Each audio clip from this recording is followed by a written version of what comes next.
ఏపీలో ఇంధన కొరతతో పలు చోట్ల పెట్రోల్ బంకులు మూసివేత. అంశంపై అధికారులతో ముఖ్యమంత్రి చంద్రబాబు నాయుడు సమీక్ష నిర్వహించారు. సమస్య పరిష్కారానికి తక్షణ చర్యలు తీసుకోవాలని సీఎస్ సాయి ప్రసాద్ పౌర సరఫరాల శాఖ అధికారులకు ఆదేశించారు. పెట్రోల్ బంకుల యజమానులు, ఆయిల్ కంపెనీలతో మాట్లాడి వెంటనే సమస్య పరిష్కరించాలని అధికారులకు సీఎం చంద్రబాబు సూచించారు. ఇదే అంశంపై మా ప్రతినిధి కుమార్ ఫోన్ ద్వారా అందిస్తారు. ఓకే పార్వతి, ఆంధ్రప్రదేశ్ రాష్ట్ర వ్యాప్తంగా ఇంధన కొరతతో ప్రజలైతే తీవ్ర ఇబ్బందులు ఎదుర్కొంటున్న మాట వాస్తవం.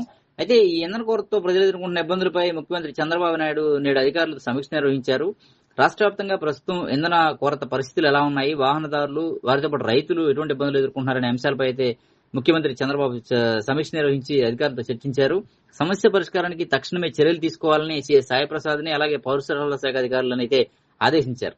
అలాగే జిల్లాల కలెక్టర్లతో సమన్వయం చేసుకుని ప్రజలకు ఇబ్బంది లేకుండా చూడాలని చెప్పని చంద్రబాబు అయితే అధికారులకు ఆదేశాలు జారీ చేశారు. ఇదే సందర్భంలో పెట్రోల్ బంకుల యజమానులు, ఆయిల్ కంపెనీలతో మాట్లాడి వెంటనే సమస్య పరిష్కరించాలని అధికారులకు చంద్రబాబు సూచించారు. ఎక్కడా కూడా వాహనాలు ఆగిపోయాయి, పెట్రోల్, డీజిల్ దొరకలేదని మాట వినిపించకుండా అధికారులు సమన్వయం చేసుకుంటూ ప్రతి క్షణం ఇంధన కొరత అనే అంశంపైన చర్చించి ప్రజల ఇబ్బందులు తొలగించాలని చెప్పినైతే చంద్రబాబు స్పష్టమైనటువంటి ఆదేశాలు జారీ చేసిన పరిస్థితి అయితే ఉంది పార్వతి.